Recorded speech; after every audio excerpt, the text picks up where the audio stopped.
Dámy a páni, zmrazenie ruského majetku je krádež. Doslova lúpež.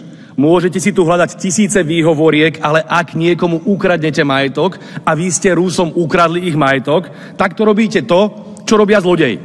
A ja to absolútne odmietam. Navyše pýtam sa, či ste mali potrebu kradnúť cudzie majetky, keď Spojené štáty americké viedli nevyprovokovanú agresívnu vojnu proti Iraku.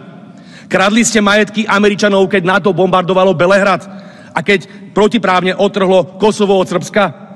A pýtam sa aj dnes, budete kradnúť majetky Izraelčanov za to, že páchajú genocídu na palestínskom národe? Prosím, spamätajte sa a prestaňte liať miliardy a zbrane do Ukrajiny.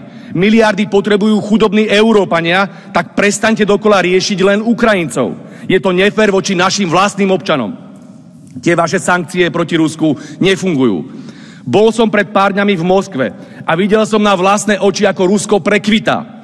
Jediné, čo môže priniesť mier, je dialóg s Ruskom. Nie krádeže, nie zbrane, nie ďalší mŕtvi Ukrajinci, ale dialóg a rešpekt. A ja budem do Ruska chodiť aj naďalej, lebo na rozdiel od vás neverím vo vojnu, ale verím rovnako ako Slováci v mier.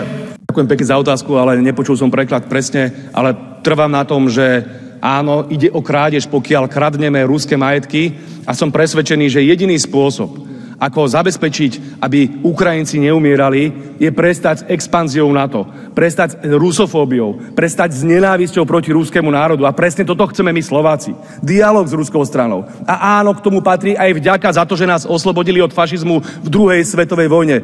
A patrí k tomu áno aj ospravedlnenie za to, že tu prijímame rasistické, militaristické a nenávistné deklarácie. Ďakujem pekne. Vážený pán poslanec, bol som na 80. výročí Univerzity MGIMO, svetoslávnej diplomatickej škole, a prednášal som veľmi múdrym a šikovným ruským, slovenským a ďalším študentom z celého sveta. Chodil som po Moskve, bol som dokonca v obchodoch a neuveríte, majú tam práčky. Tvrdili tu západní propagandisti, vraj ich kradnú na ukrajinskom fronte. Nie, oni tam majú aj práčky, aj ladničky, aj auta, majú tam všetko. 3,5% rast očakáva ruská strana tento rok. Nemecká ekonomika klesne o 0,2%. Tak sa pýtam, v koho záujme sú tieto sankcie? V záujme Ruska alebo v záujme Európy? Pán kolega, ste veľmi, ale veľmi pomýlení.